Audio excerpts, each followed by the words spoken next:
Salve Maria, pessoal, e viva Cristo Rei! Daniel Arthur aqui mais uma vez para mais um vídeo no canal.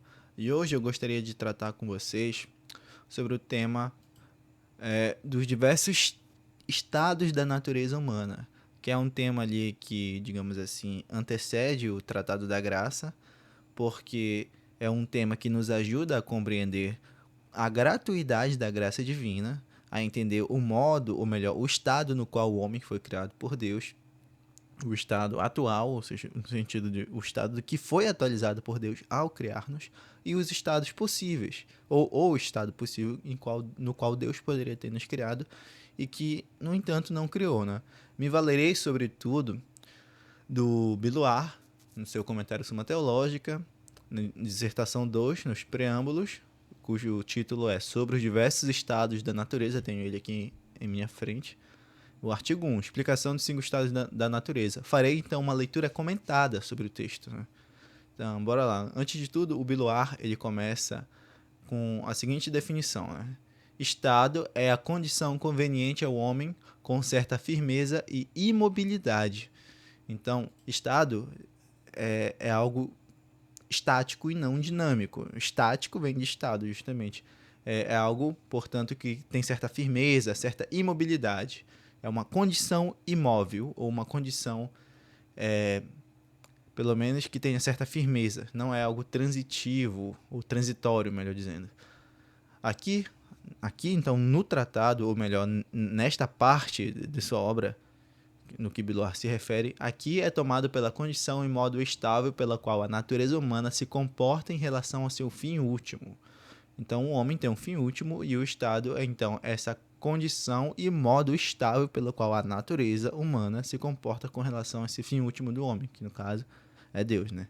5 estados são distinguidos, são os 5 estados que vamos ver hoje. São eles: o primeiro, o estado de natureza pura; o segundo, o estado da natureza íntegra; o terceiro, da justiça original; quarto, da natureza decaída; quinto, da natureza reparada. Repetindo: natureza pura, natureza íntegra, justiça original, natureza decaída e natureza reparada. Poder-se-ia adicionar o estado de glória e o estado de condenação, mas não é sobre estes que se questiona aqui, pois agora apenas consideramos a natureza na medida em que, pelo auxílio divino, tende ao seu fim último. Portanto, anteponho esta dissertação ao Tratado da Graça, porque a explicação desses estados contribui não pouco para o conhecimento da necessidade, diversidade e propriedade da graça, e surgem em torno deles graves dificuldades. Então, o que ele está falando é o seguinte, ó, além desses outros 5 estados que ele vai tratar aqui, poderiam ainda ser citados outros 2, que é o estado de condenação e o estado de salvação, ou de glorificação e o estado do condenado. Só que esses estados já não dizem respeito da inclinação, digamos assim, do homem ao seu estado, ao seu fim último. Senão, ou em um estado em que o homem já não pode mais alcançar seu fim último, ou no estado em que o homem já alcançou seu fim último, que é o da glorificação, e o outro é o da condenação. Então, esses 5 estados que ele trata dizem respeito ao chamado homo viator, ao homem viador, o homem peregrino, que ainda está na Terra. O primeiro estado que ele trata então, é um estado de natureza pura, né? Que diz o seguinte: o estado da natureza pura implica precisamente a natureza com seus princípios intrinsecamente constituintes e aqueles que dela decorrem ou que lhe são devidos. Então, esse estado de natureza pura, também quem desenvolveu muito bem ele foi o cardeal Caetano, no qual ele diz o seguinte: a natureza pura tem esse nome não no sentido de que é a natureza sem impureza de pecado, mas é a natureza tendo somente aquilo que lhe é próprio, somente aquilo que a sua natureza reivindica para si. Então, se é próprio do homem ser racional, essa natureza não pode não ter a razão. Esse estado de natureza não pode ter carência de nada que lhe seja necessário para ser uma natureza completa. Né? O que pode faltar são os auxílios da graça, porque a graça é algo sobrenatural. E a graça, por ser gratuita, não pode ser reivindicada pela natureza. Não é que Deus nos deve a graça, Ele nos dá porque Ele quer, porque Ele é bom. A graça não é natural ao homem, tá? Então, ele vai dar aqui algumas características desse estado de natureza pura. Primeiro, o homem, no estado de natureza pura, seria sem pecado. Seria. Por quê? Esse estado de natureza pura não foi atualizado por Deus. Deus não criou o homem assim. Depois ele vai falar que durante a época de São Tomás se debatia, do século XII e XIII, se Deus criou o homem em estado de natureza pura e depois lhe deu a graça, ou se o homem já foi criado em estado de graça. Hoje em dia, o comum dos teólogos, a maior parte dos teólogos, é consenso, né? Talvez até dogma, não tenho certeza. Depois vocês podem trazer essa informação nos comentários se é dogma, se o homem foi criado em estado de graça. Mas, pelo menos o que é a opinião mais comum é que o homem foi criado em estado de graça. Então, esse estado de natureza pura seria apenas pertencente à chamada potência absoluta de Deus, o que Deus pode fazer. Mas nem tudo que Deus pode fazer, ele necessariamente faz. O que diz respeito à potência ordenada é aquilo que Deus realmente faz. Dentre os possíveis, Deus escolhe um e atualiza. E o que Deus atualizou foi o homem já no estado de graça, que a gente vai ver que é o estado de justiça original. Pois bem, continuando aqui a primeira característica do estado de natureza pura. O homem, no estado de natureza pura, seria sem pecado, sem graça santificante, então sem pecado, sem graça, sem virtudes infundidas ou infusas e sem auxílio da graça da ordem sobrenatural, pois essas não lhe são devidas a partir de seus princípios intrínsecos. Segunda característica, seria sujeito à fome, sede torturante, trabalho, doenças, paixões alteradoras e morte, pois como o corpo, que é parte material da natureza, é composto de contrários que continuamente lutam entre si, esses decorrem de seus princípios intrínsecos. Ou seja, o homem não teria os dons preternaturais. Além de, no estado de natureza pura, o homem não ter os dons sobrenaturais da graça, e tampouco teria os dons preternaturais. Quem não sabe a distinção entre os dons sobrenaturais e os preternaturais se dá pelo fato de que os dons preternaturais aperfeiçoam a natureza, mas não a elevam a digamos assim, um nível sobrenatural, além daquela sua natureza, apenas a aperfeiçoam. Por exemplo, se Deus concedesse ao homem a habilidade de correr 60 km ou 100 km por hora, por exemplo, sei lá, 60 km, para ficar mais realista. Essa habilidade seria algo, de fato, além da capacidade humana, mas ainda não seria sobrenatural, porque o homem já tem a habilidade de correr. Agora, correr numa velocidade maior do que ele normalmente corre é um dom chamado preternatural, aperfeiçoa uma capacidade que ele já tem. Agora, se Deus desse ao homem a habilidade do homem voar, né, aí sim seria um dom sobrenatural, porque o homem não tem a habilidade per si de voar, né? Então, se Deus lhe desse, isso seria um dom sobrenatural. Então, a profecia, por exemplo, é um dom sobrenatural. Agora, a ausência de fome, a imortalidade são dons preternaturais, né? Então, o homem não teria esses dons preternaturais e, com isso, o homem ele teria fome e sede, né? Terceira característica do estado de natureza pura. O homem seria sujeito à ignorância e concupiscência. A ignorância, porque o intelecto, nascido dos sentidos, adquire conhecimento dos inteligíveis, podendo facilmente desviar-se da verdade, por causa das imagens. É aquela coisa que São Tomás ensina, seguindo Aristóteles. Não há nada em meu intelecto que não tenha estado antes em meus sentidos. Ora, se o homem começa a conhecer pelos sentidos, os sentidos, o testemunho dos sentidos, ou melhor, o juízo que o intelecto faz a partir do testemunho dos sentidos, pode nos enganar. Nós podemos nos enganar, né? Porque a falsidade está principalmente na segunda operação do intelecto, né? O homem também estaria sujeito à concupiscência, porque na natureza humana não há apenas o apetite racional, que é a vontade, mas também o sensitivo, isto é, o irascível e o concupiscível. A gente viu já sobre isso na aula sobre a graça segundo São Tomás de Aquino, a questão do apetite, em que se divide o sensitivo em irascível e o concupiscível, né? O irascível é aquele que apetece um bem difícil de ser alcançado, e o concupiscível apetece um bem fácil de ser alcançado. Já o apetite racional apetece o bem não concreto, mas o bem em abstrato, o bem considerado de modo universal, melhor dizendo, né? O irascível e o concupiscível, cada um é atraído pelo seu objeto. O racional pelo bem segundo razão, ou bem honesto. O irascível pelo bem sensível difícil e o concupiscível pelo bem sensível prazeroso.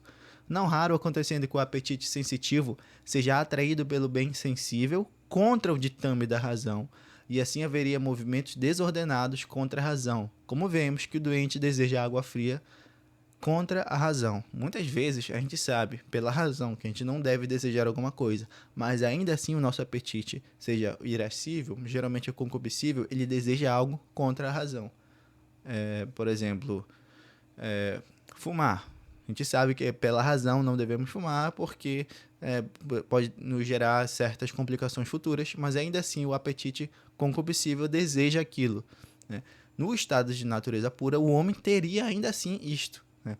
Porque ter esses apetites é algo que faz parte da natureza humana. O homem não ter, ou melhor, ter, pelo menos esses apetites inferiores submetidos à razão, é um dom preternatural, né? Deixa eu ver o que mais que ele diz aqui. E não obsta que o apetite sensitivo naturalmente se submeta à razão. Ele se submete apenas politicamente, como um cidadão ao príncipe, a esposa ao marido, o filho ao pai, que podem se rebelar. Não despodicamente, como um servo ao senhor, o pé ou a mão à vontade que obedecem em tudo. Ou seja, mesmo no estado de natureza pura, o homem ainda assim conseguiria, com algum esforço, controlar os apetites inferiores, né? Então, não seria a concupiscência oriunda do pecado, que é uma concupiscência ainda mais, digamos assim, mais forte, né? É a experiência que todos nós temos. A quarta característica que o Biloar coloca do estado de natureza pura é a seguinte: o fim último ou a beatitude objetiva do homem neste estado seria Deus, como um autor natural, conforme nosso modo de conceber e distingue de si mesmo como autor sobrenatural. Então, o fim último do homem nesse estado de natureza pura ainda seria Deus. Só que o Deus segundo o modo pelo qual nós podemos conhecê-lo pela nossa razão natural. Algo mais ou menos o Deus dos filósofos que eles podem alcançar mediante a só luz da razão, né? A beatitude formal seria a perfeita conjunção com ele, conhecendo-o abstrativamente ou por seus efeitos e aderindo a ele suave e constantemente por amor. Então é mais ou menos aquela bioteorotikos, né, do que falavam os filósofos gregos, né? Conhecer a verdade de modo abstrato e nós vamos repousar. Não seria a visão beatífica propriamente dita, né? A teoses ou coisa e tal, do que a teologia vem nos falar. Quinto, para alcançar esse fim através da observância de todos os preceitos naturais e da vitória sobre a concupiscência rebelde, seriam dados nesse estado auxílios da ordem natural, suficientes para todos, eficazes para alguns. Nem mesmo esses auxílios eficazes diminuiriam esse estado, pois, embora a cada indivíduo dessa natureza não fossem devidos, ainda seriam devidos à espécie da natureza, e Deus deveria, pela sua providência, para não ter criado a natureza para um fim em vão, se nenhum de seus indivíduos alcançasse esse fim.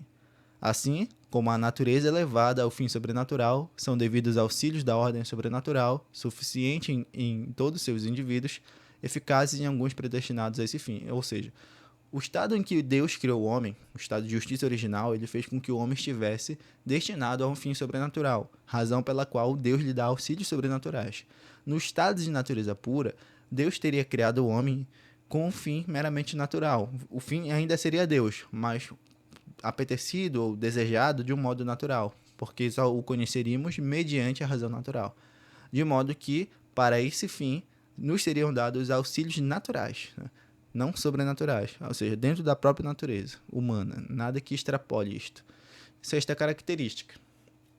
Embora no tempo de São Tomás, alguns teólogos sustentassem que esse estado existiu em Adão antes da concessão da graça santificante, agora todos concordam que ele nunca existiu. Ao invés disso, o primeiro homem, assim como os anjos, foi criado já com a graça santificante e elevado à ordem sobrenatural, conforme está escrito em Eclesiásticos 7. Deus fez o homem reto, e Santo Agostinho em De Cividade Dei, né, na Cidade de Deus, capítulo 9, falando sobre os anjos, mas aplicável também ao homem, disse, abre aspas, Deus estava simultaneamente concedendo-lhes a natureza e dispensando a graça, fecha aspas. Além disso, em Mateus 25, afirma-se que Deus, desde a fundação do mundo, preparou para os bons o reino dos céus e para os maus o inferno, isto é, a felicidade e a infelicidade sobrenaturais. Consequentemente, Deus estabeleceu a ordem da graça juntamente com a ordem natural e elevou a essa condição tanto anjos quanto homens. O que o Biloar está dizendo aqui é que, pelo fato de que Deus criou, desde toda a eternidade, tanto o inferno quanto o paraíso, então Deus já criou o homem com um fim sobrenatural. Razão pela qual nunca existiu, portanto, esse estado de natureza pura. É apenas um estado hipotético, né? Mas isso não significa que ele não tenha importância para a nossa compreensão da gratuidade da graça ou dos dons preternaturais e da própria natureza humana. Ele é importante, sim. O segundo estado que estudamos é o estado de natureza íntegra, né? Segundo Biluar. Vamos ver aqui, ele dá algumas características, uma, duas... Ele dá 4 características, bora lá. Primeira característica é do estado de natureza íntegra, né? O estado da natureza íntegra consiste na perfeita sujeição do corpo à alma e no apetite sensitivo à razão. Por isso implica a imunidade à ignorância, concupiscência, morte e as paixões que alteram a natureza. Diz-se que a natureza é íntegra quando entre suas partes não há divisão ou defeito em sua perfeição, e as partes inferiores estão perfeitamente subordinadas às superiores. Consequentemente, enquanto o corpo é perfeitamente contido sob o poder da alma, de modo que não lhe falta nenhuma alteração ou corrupção de seu domínio, e o apetite sensitivo não tem nada que se oponha à razão.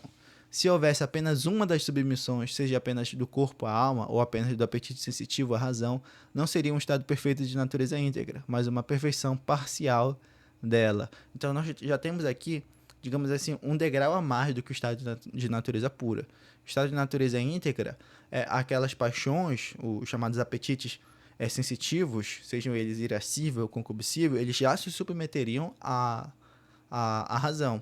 E também um corpo se submeteria à alma.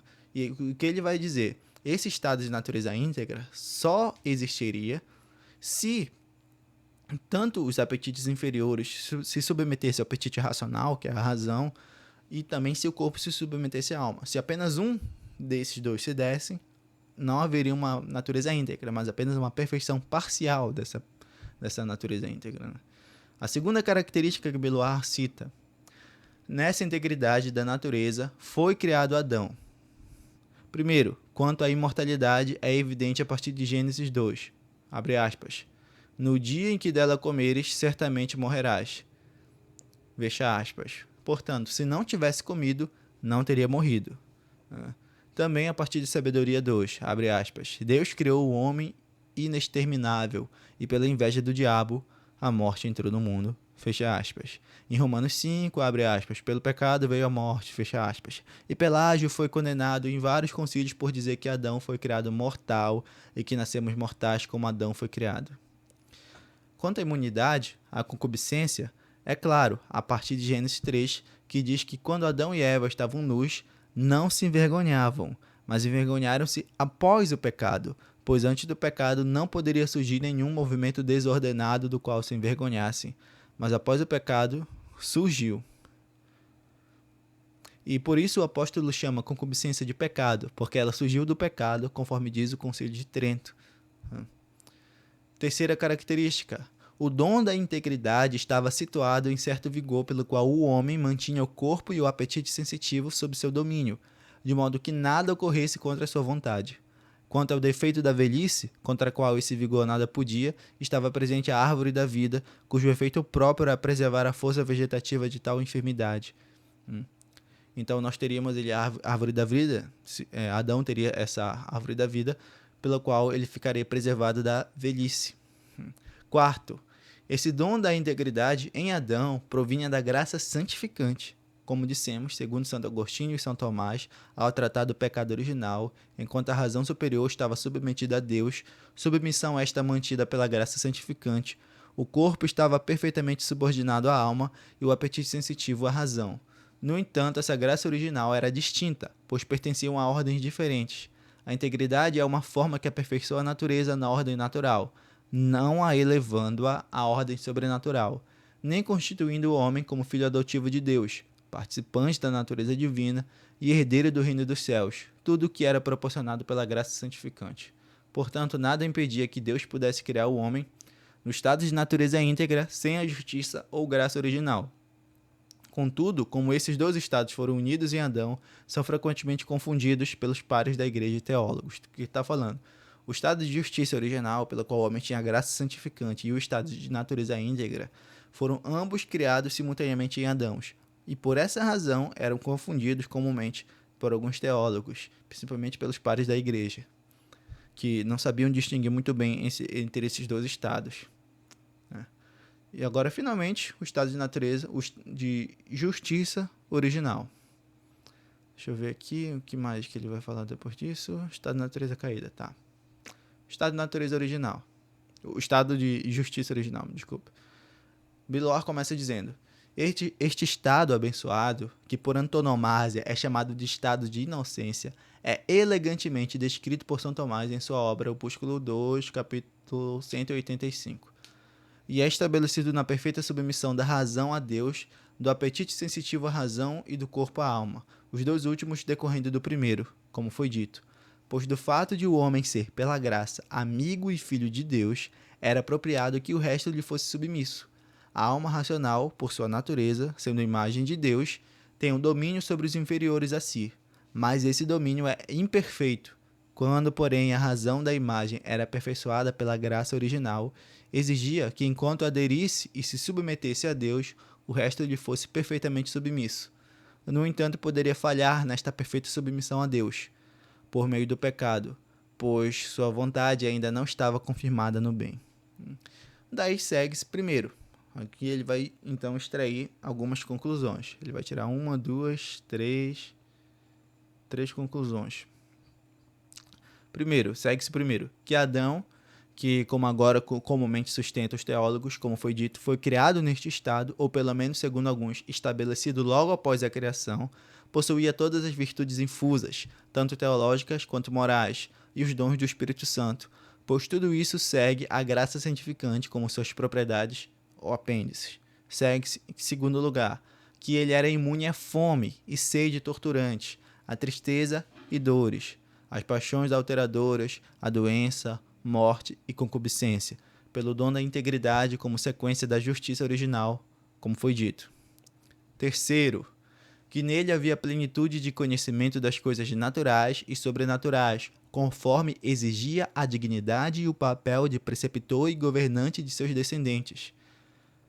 Pois Adão foi constituído chefe do gênero humano, não apenas quanto à graça, mas também quanto à instrução e governo.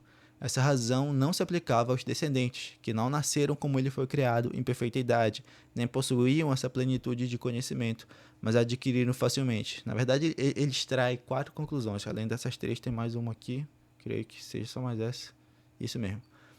Segue-se quarto, que a justiça original, se tomada adequadamente, como inclui todas as perfeições e prerrogativas deste estado, não é uma única qualidade simples ou hábito, mas um agregado de vários dons e hábitos. Justiça original, portanto, é um agregado de vários dons e hábitos, porque um único hábito simples não pode regular tantas potências distintas do corpo e da mente, sem residir em tantos sujeitos diferentes.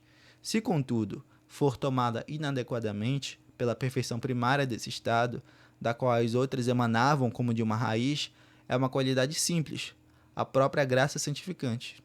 Porque, como já dito, a perfeição primária deste estado, da qual as outras fluíam, era a perfeita submissão da alma a Deus, não apenas como autor natural, mas também sobrenatural. E a submissão a Deus como autor sobrenatural é pela graça santificante. Vocês podem ver que a maior parte do tempo eu estou lendo o texto do Biloar, porque é tão perfeito que não tem como melhorar. A didática dele é tão bela, né? E ele escreve tão bem, que quase não tem o que acrescentar ao que ele diz aqui, só pequenas observações, coisas aqui ou ali. Caso vocês tenham alguma dúvida, alguma passagem, que para mim talvez o texto está claro, mas talvez para vocês fique um pouco difícil aquilo ali de entender, vocês podem deixar as dúvidas no comentário, eu tirarei as dúvidas que vocês tenham e vamos continuar então. Por exemplo, o Blois, ele continua aqui e diz: você pergunta se essa graça santificante do estado de inocência era da mesma natureza e espécie que a graça santificante deste estado da natureza decaída. Ou seja, a graça santificante que o homem teve, que Adão teve no Éden antes de pecar, é a mesma graça santificante que nós temos hoje, agora, no chamado estado de natureza caída? O que ele diz? Respondo que foi a mesma em espécie quanto à substância. Porque o efeito formal de ambas as graças é o mesmo, isto é, constituir o homem grato a Deus, filho adotivo, amigo e herdeiro do reino celestial. E a razão da forma é reconhecida a partir de seu efeito formal, uma vez que ele é a própria forma comunicada. Primeira parte da resposta. Segunda parte da resposta. No entanto, foi diferente quanto ao modo de se comunicar ao sujeito, pois a graça da justiça original comunicava ao homem vários efeitos secundários, como expusemos, aos quais agora não comunica. Ou seja, no que se refere, o que ele diz, em espécie quanto à substância, é a mesma forma. Agora, difere no modo de comunicar ao sujeito. Por quê? A graça do estado original, ela poderia ser passada para a geração futura. Os pais passariam aos filhos. A graça santificante que recebemos no estado de natureza caída, esta já não é hereditária. Dois pais em graça não vão gerar um filho em estado de graça. Vão gerar um filho em estado de natureza caída, né? Com o pecado original. É isso que ele está dizendo. A diversidade desse modo é buscada tanto do lado do princípio, quanto do lado do sujeito, quanto do lado do termo. Aqui ele vai explicar o que ele quer dizer. Do lado do princípio, porque a graça do estado de inocência procedia de Deus como Criador, instituindo a natureza tanto no ser natural, quanto no sobrenatural. Daí ser por modo de criação, cuja obra é produzir imediatamente algo perfeito.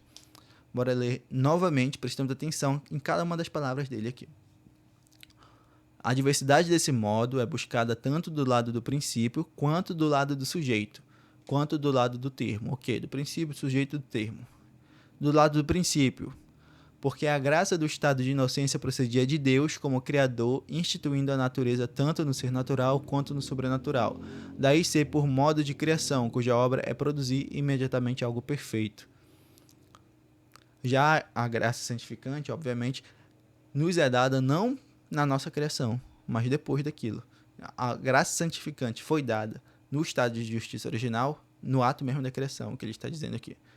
Já a graça deste estado procede de Deus como redentor, não como instituidor da natureza, ou seja, não na nossa criação.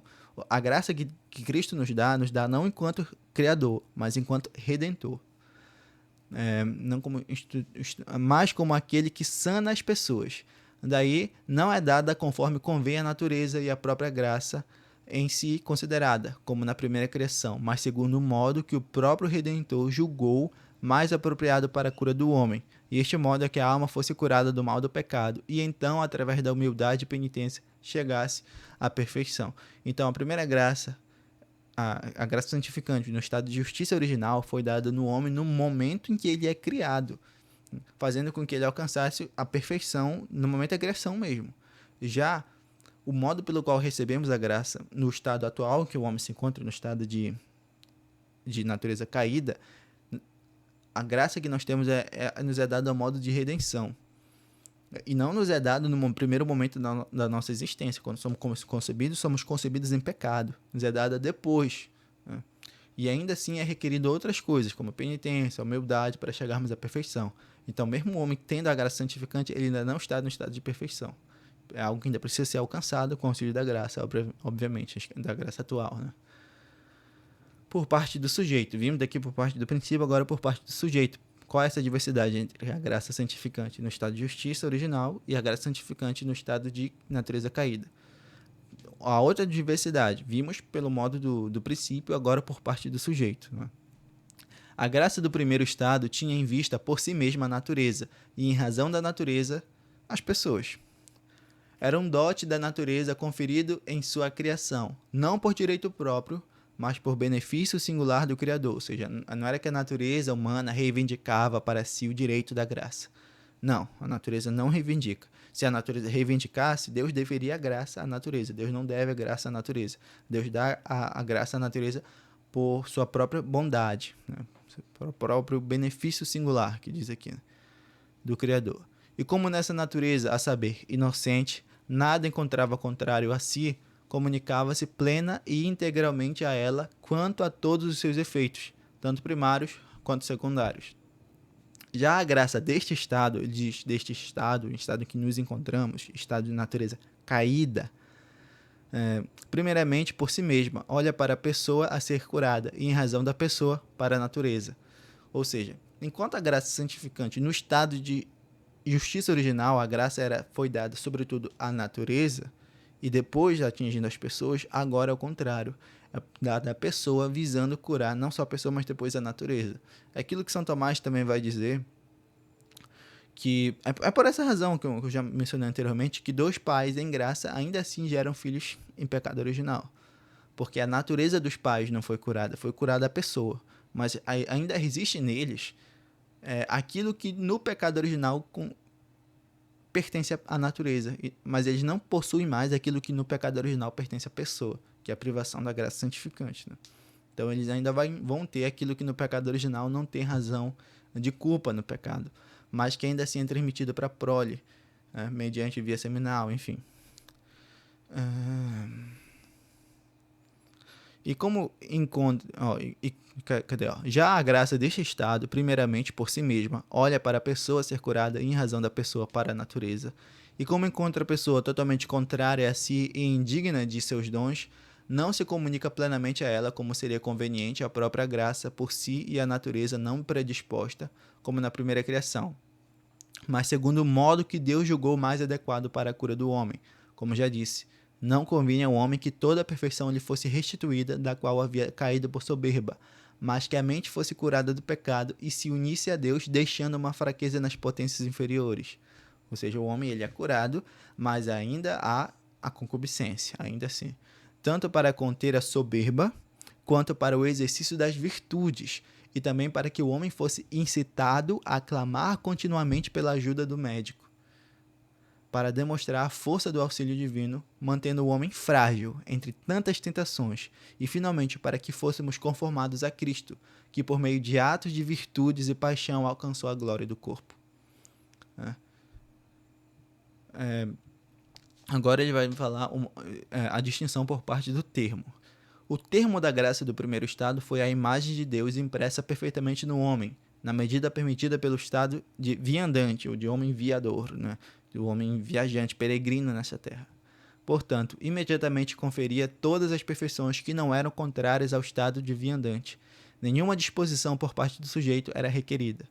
Já o termo da graça de Cristo é reparar essa imagem deturpada pelos atos concorrentes do homem. Assim, não era conveniente que toda a perfeição desta imagem fosse restaurada de uma vez, mas que fosse reparada sucessivamente pelos atos de virtudes. Por todas essas razões, a graça do primeiro estado é chamada graça da natureza, não porque fosse devida à natureza, mas porque, como disse, foi dada à natureza em sua instituição e deveria ser comunicada às pessoas com a natureza e em razão da natureza, como um dote da natureza conferido por um benefício singular do Criador. É por essa razão que, às vezes, alguns teólogos chamam esta graça, graça santificante do estado de natureza de justiça original, chamam de graça natural. Não no sentido de que seja natural aquela natureza, mas sim que ela é transmitida naturalmente. Um homem, Adão, ele teria poder de transmitir a graça santificante à sua prole, se ele não tivesse pecado. Né? Então seria transmitido por vias naturais ao homem. Né? Agora já não é.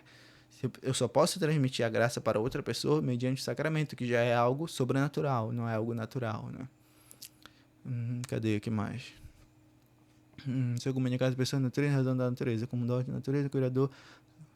Tá. Contudo, a graça deste estado, quando ele fala deste estado, se refere ao estado de natureza caída. Não pode ser chamada graça da natureza, nem justiça original, porque, primeiramente, olha por si mesma para a pessoa a ser curada, e em razão da pessoa para a natureza. E não é dada e recebida com a natureza, mas por atos próprios, ou seja, aqueles que se unem a Cristo por meio da fé, boas obras e recepção dos sacramentos. O quarto estado, finalmente, é o estado de natureza caída, que é este estado no qual nós nos encontramos, pelo menos aqueles que estão, né, em estado de pecado. Ou em estado que nós nascemos, né? Que nos é próprio, que nós talvez estejamos mais familiarizados a este estado de natureza caída. Bora lá ver o que ele diz. Sobre o estado da natureza caída, falei mais quando discuti o pecado original. Então, isso aqui diz mais respeito à questão do pecado original. a saber, que a natureza humana foi despojada pela queda do pecado de Adão, da graça santificante, das virtudes a ela anexadas e do dom da integridade, da impassibilidade, da imortalidade e da isenção da ignorância e da concupiscência. E não apenas foi despojada desses dons gratuitos, mas também foi ferida em seus aspectos naturais. Então, olha, o estado de natureza caída despoja o homem não só daqueles dons sobrenaturais que a natureza dele não reivindica. Se fosse só isso, o homem estaria no estado de natureza pura. Mas o homem é ferido até nas suas potências naturais. Então, o estado de natureza caída é algo, digamos assim, pega a natureza pura e fere essa natureza. Esse é o estado de natureza caída. É uma natureza pura ferida. Uma natureza sem os dons preternaturais, sem os dons sobrenaturais e ainda ferida nos seus dons naturais. Né? Então é isso. Isso que é. Esse é o estado em que nós nos encontramos. Né? Também foi ferido em seus aspectos naturais e possui 4 feridas, a saber, a ignorância no intelecto, a malícia na vontade, a concupiscência no apetite concupiscível e a fraqueza do apetite irascível. Sobre isso falarei novamente mais adiante. Então, repetindo aqui. Quais são as consequências do estado de natureza caída? Nós estamos privados da graça santificante, nós não temos mais os dons sobrenaturais, nem os dons preternaturais, e até os dons naturais estão feridos, e são 4 feridas neles. A ignorância no intelecto, a malícia na vontade, a concupiscência no apetite concupiscível e a fraqueza no apetite irascível. Lembra, é próprio do ser humano, por ser um animal racional, conhecer. Então, essa ferida da ignorância no intelecto fere aquilo que há de mais essencial no ser humano, que é a razão. A malícia na vontade, que faz com que desejemos bens inferiores em detrimento de bens superiores, porque o homem, mesmo no estado de natureza caída, não pode desejar o mal sob razão de mal, porque o mal não é apetecível. Apetecer o mal sob razão de mal seria uma contradição. O homem pode apetecer o bem menor em detrimento de um bem maior. Então ele vai estar ali apetecendo o mal, sempre sob razão de bem, né? Nunca sob razão de mal, porque seria contraditório. Porque o bem e o ser se convertem, né? São convertíveis porque o bem ele é um transcendental. Então a malícia na vontade é isso. A concupiscência do apetite concupiscível. Vimos na aula sobre a graça que o apetite concupiscível é aquele que apetece bens fáceis de ser alcançados. Então são os bens mais prazerosos. Então, digamos assim, mais relativo àquilo que é sensível. Quase que aquilo que é sensível, né? Então a concupiscência é isso. Né? E a fraqueza no apetite irascível. O apetite irascível diz respeito àqueles bens árduos ou difíceis de serem alcançados. É por isso que muitas vezes a gente quer começar alguma coisa, até inicia e logo desiste por conta das primeiras dificuldades. Eu já senti isso várias vezes.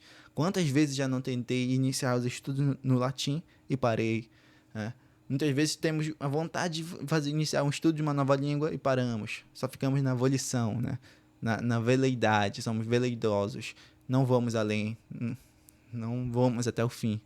Fraqueza do apetite irascível é isso. Deixamos de desejar com vontade, com firmeza. Né? Biloar continua. Deste miserável estado, segundo os santos padres, temos um tipo em Lucas 10, na parábola do homem que, descendo de Jerusalém para Jericó, caiu nas mãos de ladrões que o despojaram, o feriram e, deixando-o meio morto, foram embora. Cuja interpretação é a seguinte. Então aqui, Biloar ele vai citar a seguinte interpretação.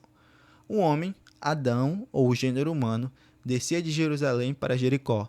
Exilava-se do paraíso ao lugar de paz para as misérias e defeitos desta mortalidade. Então, Jerusalém seria o paraíso, Jericó seria o atual estado do homem, né? A expulsão do paraíso. Caiu nas mãos de ladrões. O pecado submeteu o homem ao poder dos demônios, que o despojaram. Pelo pecado, foi despojado dos dons gratuitos. Impuseram-lhe feridas, e foi ferido em seus aspectos naturais, deixando-o meio morto. Por quê? Embora a alma permaneça imortal, o corpo tornou-se mortal, ou porque a liberdade do arbítrio foi diminuída pelo pecado, não totalmente extinta. Então, aqui, ainda, digamos assim, o estado de natureza caída não é aquele estado tão pessimista dos calvinistas ou dos luteranos, que é a chamada depravação total. A natureza foi ferida, sim, mas não foi destruída. ainda temos livre-arbítrio. Quinto lugar, estado de natureza reparada. Ou seja, nós temos o estado de natureza caída, ainda podemos fazer o bem natural. O bem sobrenatural está fora do nosso alcance, mas pelo bem natural ainda conseguimos fazer com certo esforço. Quinto lugar, quinto estado é o estado de natureza reparada. Esse aqui é o último, né? Que ele vai analisar e ele diz o seguinte, olha. Este estado é expresso por vários nomes na Sagrada Escritura. Em Lucas 1:1, Timóteo 2, João 8, é chamado de redenção e libertação, ou seja, da escravidão, do diabo e do pecado. Em Efésios 2, é chamado de ressurreição e vivificação. Em 2 Pedro 2, é mencionado como cura. Em 2 Coríntios 5, é descrito como reconciliação e renovação. Expressões que supõem a ruína geral da natureza humana. Este estado concorda com o estado de inocência no sentido de que ambos visam o mesmo fim, ou seja, a beatitude sobrenatural, e que em ambos o princípio do mérito é a graça santificante, a mesma em substância, como já mencionado. No entanto, eles diferem em vários aspectos, então que ele vai nos dar as diferenças que se encontram entre o estado de justiça original e o estado de natureza reparada. Primeira, diferem quanto ao fim. O fim remoto do estado de inocência, ou de estado de justiça original, né, foi a manifestação da liberalidade divina, enquanto o fim do estado da natureza reparada é a manifestação da misericórdia divina. Porque no estado de inocência, o homem não havia pecado contra Deus. Então, o homem havia recebido a graça gratuitamente, os dons e tudo mais, por liberalidade divina. Agora, no estado de natureza reparada, já supõe a queda do homem, porque só se repara aquilo que caiu, né? Então, pela graça que Deus nos dá nesse estado em que nos encontramos, o que se manifesta mais do que a liberalidade é a misericórdia. Então, tem essa diferença aqui. Portanto, neste último, houve maior caridade, pois é maior a caridade em beneficiar os inimigos. Também foi o maior benefício em termos do benefício propriamente dito, sendo concedido ao indigno, e mesmo um maior dom, a saber, o Filho unigênito de Deus, pois Deus amou o mundo de tal maneira que deu seu Filho unigênito. João 3, do qual a igreja canta.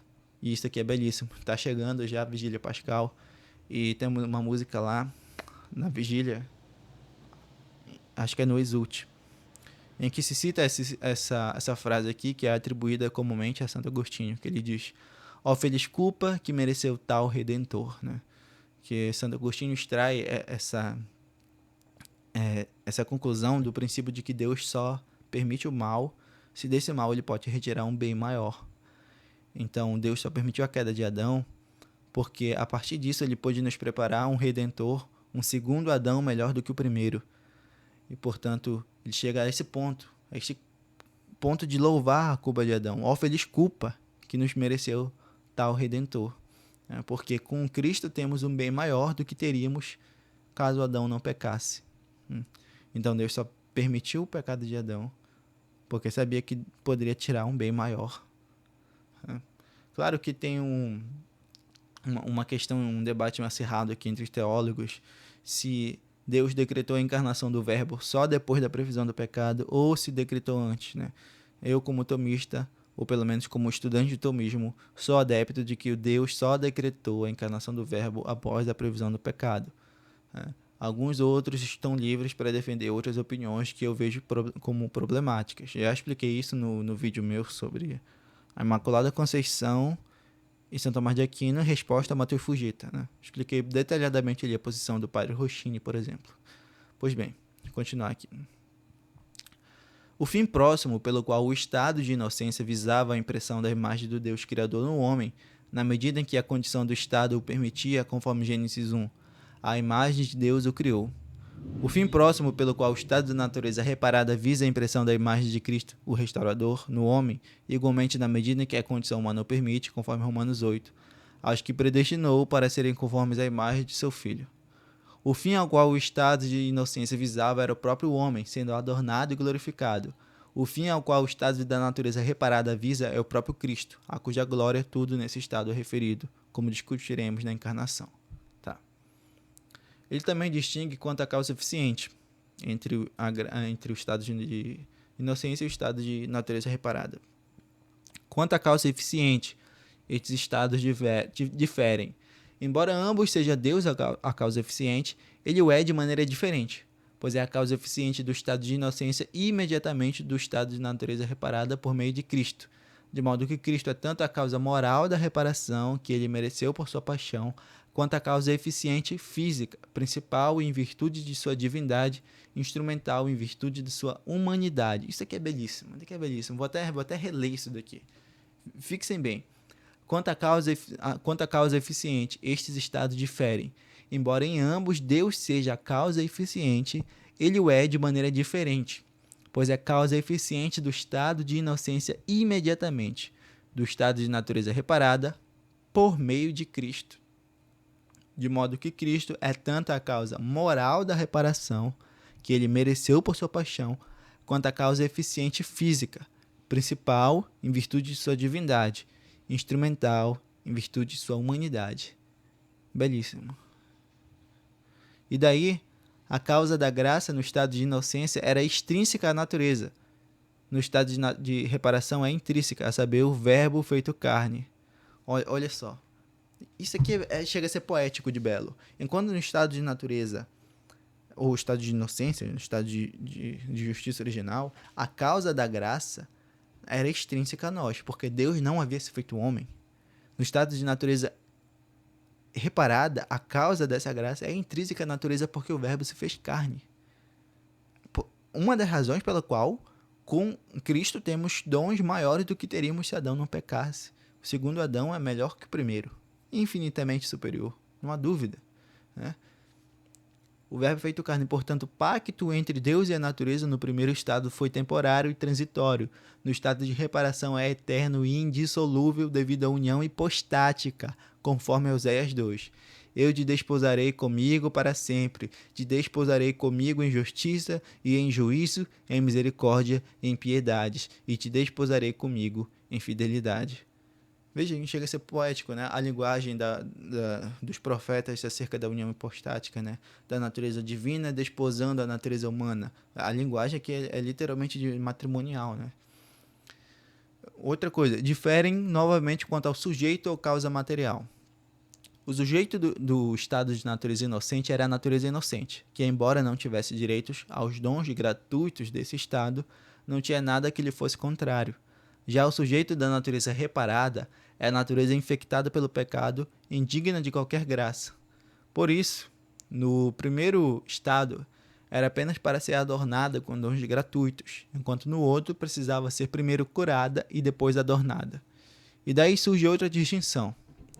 A natureza inocente, sendo sã e robusta, era por si mesma muito mais apta para fazer o bem e perseverar nele, mas a natureza reparada, estando ainda em parte fraca e afligida por vários inimigos e tentações, não poderia permanecer no bem por muito tempo, a menos que fosse ajudada por um auxílio mais poderoso. Aí que entra a chamada graça atual, né? Quanto à causa formal de ambos os estados, a graça, listamos várias distinções ao discutir o estado da natureza inocente em relação à graça santificante de ambos os estados. Sobre a graça atual falaremos mais adiante, que tem a ver com a promoção física, graça suficiente, graça eficaz, né? Vocês podem ter... eu já tratei sobre isso na videoaula sobre a graça segundo São Tomás de Aquino. Portanto, sobre esses estados surgem 3 dificuldades muito graves que são debatidas com grande controvérsia nas escolas. Primeira, se o estado da natureza pura é possível. Segunda, se o homem no estado da natureza decaída tem menos força para o bem do que teria no estado de natureza pura. Terceira, se o homem no estado de inocência precisava de auxílio eficaz, ou seja, auxílio para fazer o bem e perseverar nele. Essas 3 questões serão discutidas nos 3 artigos seguintes. Portanto, seja assim. Aí aqui, Biloá, esse daqui foi só o preâmbulo das questões que ele vai tratar em seguida, né, melhor, nos artigos seguintes, no artigo 2 e tudo mais. Como eu disse, daqui foi uma leitura comentada. Eu optei por fazer um vídeo assim sem preparar slides e tudo mais, porque iria acabar atrasando mais e eu estou com pouco tempo. E para não deixar o canal muito tempo sem vídeo, eu optei por fazer assim. Espero que não tenha prejudicado a compreensão de vocês. Caso vocês queiram caso tenham dúvidas, né, vocês podem estar entrando em contato comigo, tanto pelos comentários, como também lá pelo Instagram, seja no meu, seja no da Fraternidade. E só gostaria de anunciar também para vocês que chegou meu livro, tá? Eu já tenho em mãos agora Santo Tomás, Imaculada Conceição, Artigos e Opúsculos. Chegou aqui em casa, eu creio que já tem, vai ser 2 semanas, talvez. Vocês podem estar comprando no site da Wiclap. Vou estar deixando no comentário fixado aí também, quem quiser comprar. E como eu falei, são uma série de artigos e opúsculos escritos por diversos autores, no qual eu reuni aqui e escrevi um texto de introdução. Como vocês sabem, o tema da Imaculada em Santo Tomás é um tema que eu estudo há alguns anos e eu pretendo escrever um livro autoral. Este aqui ainda não foi eu que escrevi, como eu disse, são artigos de outros autores, mas eu pretendo fazer uma síntese das opiniões deles, responder a novas objeções que ainda não foram respondidas na literatura, e lidar com algumas dificuldades que foram levantadas, por exemplo, tanto pelo Fujita quanto pelo Carlos Alberto, quanto também com outro rapaz com quem eu vinha debatendo esse tema já há alguns meses. Então é isso. Se tiverem interesse, comprem no site, aí vai estar me ajudando, né? E é isso, pessoal. Valeu, salve Maria e viva Cristo Rei.